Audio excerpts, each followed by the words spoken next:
Now here the topic, India's contribution at the international level. India has contributed significantly at the international level during its freedom struggle and after its independence.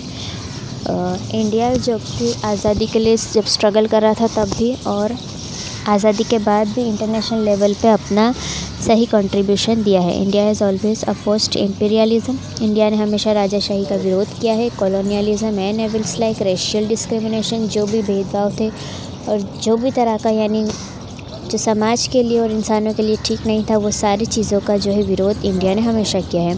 It has supported movements opposing such evils, और इस evils ये सारी बुराइयों के ख़िलाफ़ जो है movement भी की है. India has always remained active in the formation of the United Nations and is actively involve in all it's activities. India हमेशा से यूनाइटेड नेशंस के सपोर्ट में रहा है और हमेशा उसकी एक्टिविटीज़ में इन्वॉल्व भी रहा है. India has played an important role by sending its military to support the United Nations efforts in maintaining international peace and security. India जो है हमेशा से अपनी मिलिट्री भी भेजता रहा है क्योंकि इंटरनेशनल जो शांति और सलामती है उसको बनाए रखने के लिए. India has worked appreciably by sending military troops to countries like Gaza, सेरप, Cyprus, Congo and Sri Lanka during their conflicts. तो ये सब के जो ख़राब दिन जब चल रहे थे तब ये सब जगह पे इंडिया ने अपनी मिलिट्री भेजी है.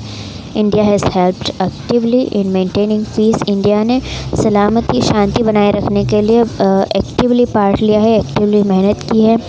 India has persistently emphasised on the need of disarmament to achieve world peace and security, और बहुत कोशिश भी की है और शांति और सलामती पर जोर भी दिया है. In this issue it has taken leadership in debates world around and in making useful suggestions. और इस इश्यू में लीडरशिप भी ली है. जब भी दुनिया में कहीं भी डिबेट्स हुई है, वक्तृत्व हुआ है कि किस तरह से जो है समाज को क्या ज़रूरत है, शांति और सलामती के लिए क्या क्या चीज़ें ज़रूरी है, वो सब के लिए इंडिया से बड़े बड़े लोग भी जा चुके हैं.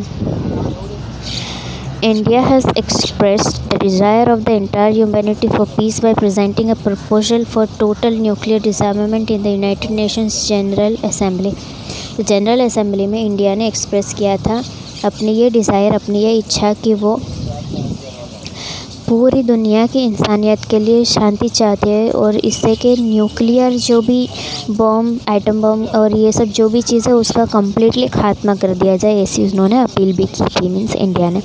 To spend the money in the upliftment of poor people in other countries instead of using money in creation of nuclear weapon and military has been always been a demand from India in the United Nations.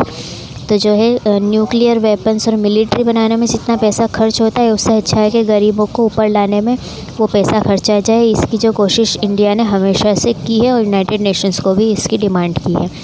World peace has permanently remain India's primary concern for its foreign policy. Foreign policy में India का सबसे पहला और प्राथमिक concern यही रहा है कि शांति बनी रहे. India has always remained active to achieve an atmosphere of cooperation, trust and understanding among nations.